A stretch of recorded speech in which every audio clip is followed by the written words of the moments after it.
क्या आपको ये तीनों एरिया सेम लगते हैं? क्या सन का चक्कर लगाते समय प्लैनेट की स्पीड हमेशा सेम रहती है? वेल, ये हम केपलर के सेकंड लॉ से समझते हैं, which is also known as law of area. तो केपलर के फर्स्ट लॉ से हमें ये तो समझ गया कि अर्थ सन का चक्कर लगाते समय कभी उसके बहुत करीब होती है तो कभी बहुत दूर होती है। तो मान लेते हैं कि जब अर्थ सन से दूर है तब सन के अराउंड घूमते समय अर्थ एक महीने में पॉइंट ए से बी तक जाती है। अब कंसिडर करते हैं कि अर्थ पॉइंट सी पे है और इस समय वो सन से थोड़ी नज़दीक है, तो अब वो पॉइंट सी से डी एक महीने में जाती है। तो क्या ये दोनों एरिया इक्वल दिख रहे हैं आपको?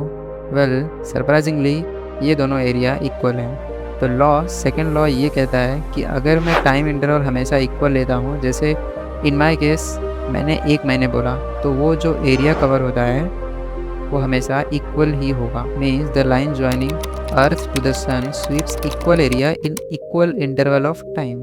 अब ऐसा क्यों होता है? क्योंकि सन से दूर जाने पे डिस्टेंस ज़्यादा होने से ग्रेविटेशनल फोर्स कम लगता है, इसलिए अर्थ स्लो घूमती है और इसलिए पतला और लंबा एरिया बनता है। लेकिन जब सन के पास अर्थ होती है तब तेज़ी से घूमती है क्योंकि ग्रेविटेशनल फोर्स ज़्यादा होता है। तो इससे क्या होगा? वाइड एरिया बनता है, लेकिन जब कैलकुलेट करते हैं तो ओवरऑल एरिया दोनों सेम निकल के आता है।